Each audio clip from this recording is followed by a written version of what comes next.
Hey guys, so gonna talk. Actually, I don't think I know. I missed a discussions video last week, which is the first time I've missed one.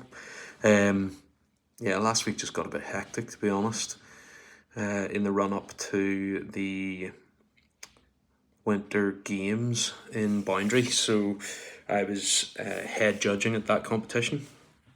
And in the run up to that, there's a lot of preparation and things that takes quite a bit of time, and didn't get round to the discussions video last week. So my apologies.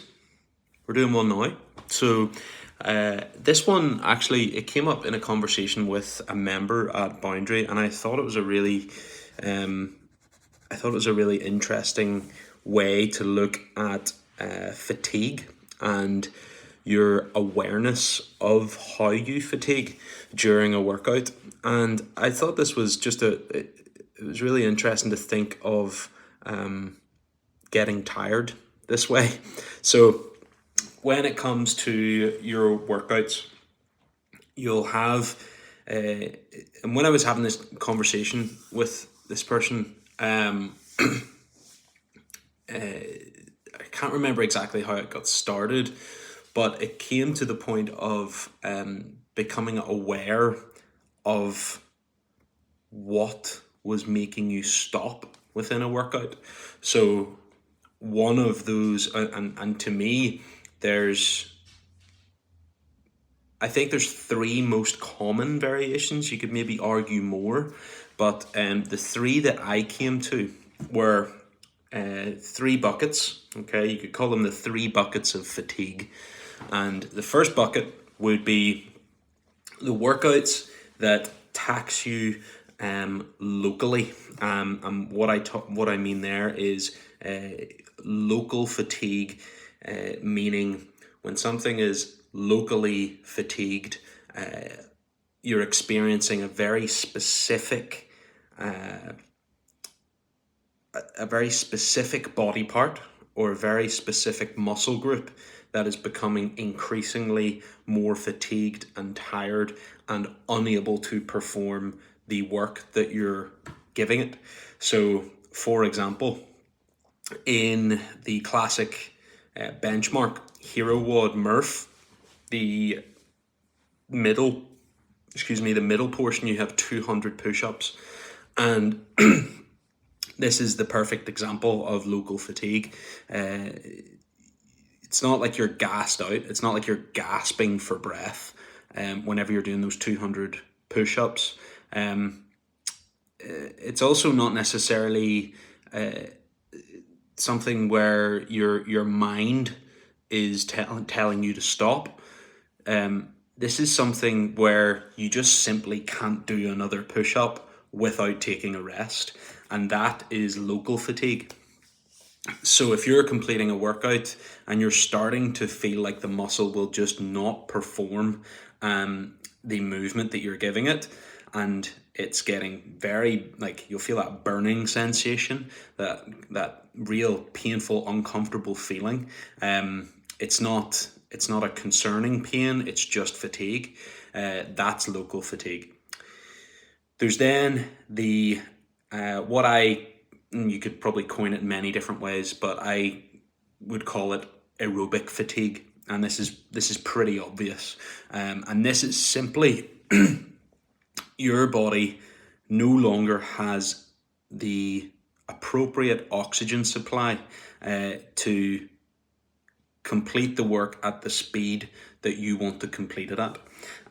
And the easiest example to go to on this is a running workout. So if you are completing a workout, it's like 5 rounds for time. Let's say the workout Nancy, right? Nancy is 400-meter run, 15 overhead squats for 5 rounds. That 400-meter run, it needs to be pushed hard, and there's a lot of people out there that can do the overhead squats in one set. So whenever you're trying to improve your score on this one, the run is where you make up a lot of time. The faster you run, the faster you get back to the bar, the faster the workout. So The run is a very challenging part of that because you have to run fast. And the thing that's going to gas you out here, it might be a bit of local fatigue in the legs whenever you're overhead squatting, but more likely during that 400-meter run, you'll be halfway through it and you know you need to keep on pace, but you can feel yourself, you can feel like almost like deprived of oxygen, and you're taking big gasps of air as you're running, and you're really trying to hold that pace, but the oxygen you're getting into your body while you're breathing is not sufficient to perform the speed, explosiveness, and drive and pace that you're wanting to hold, and therefore you slow down. And it's not an option to keep the pace. You just have to slow down because of that aerobic fatigue. There's no two ways about it. So that's the second bucket. And the last bucket is it's a bit more nuanced, and you could call this mental fatigue, and or willpower, or psychological fatigue, any of those sorts of things that refers to the psyche and your mind. And CrossFit describes intensity as a relative term. So whenever you're completing a CrossFit workout, or any workout for that matter, you need to approach it based on your physical and psychological tolerances. And what that means is, if a workout is intense, it can be intense because you have put the appropriate weight onto the bar that challenges you, yet means you can go pretty quick with good technique, and it means that you're going to be pushing hard, and you're going to be going at a pace that you would perceive as intense, okay? And that's the relativity of it, because some people would maybe have the same strength, the same fitness capacity, the same aerobic capacity, move the same weight in a workout, but they perceive that psychologically as not very intense. So their psychological tolerance is different to the other person's psychological tolerance. That doesn't mean they're better or worse. It just means they have a different tolerance to the work and to the intensity that you're giving your body and putting yourself through in that workout. So whenever you're completing a workout, and say, for example, it's in a competition, and like the guys know from last week, you can push very, very hard because it's a fairly high pressure situation, in that if you're in a team, you're trying to perform reliably for your teammates. You don't want to let them down, and you push harder than you normally would. And you get to a point in your workout where your mind, everything in your head is telling you to stop. Stop doing this, don't do another rep, just stop, just take a rest. And there is a point where that feeling can become so overwhelming that you have to stop. And it's a psychological ceiling that we put on ourselves.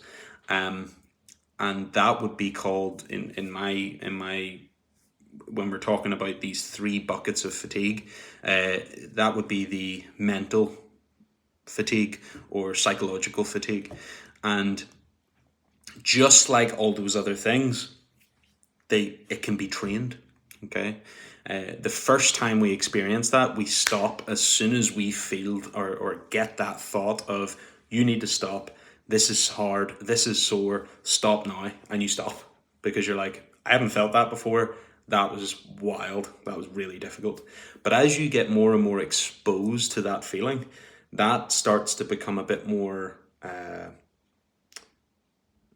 it doesn't become something that you're necessarily afraid of anymore. It becomes something that you're familiar with, and that you've experienced this multiple times, and you know that if my mind's telling me no, but my body, no, sorry.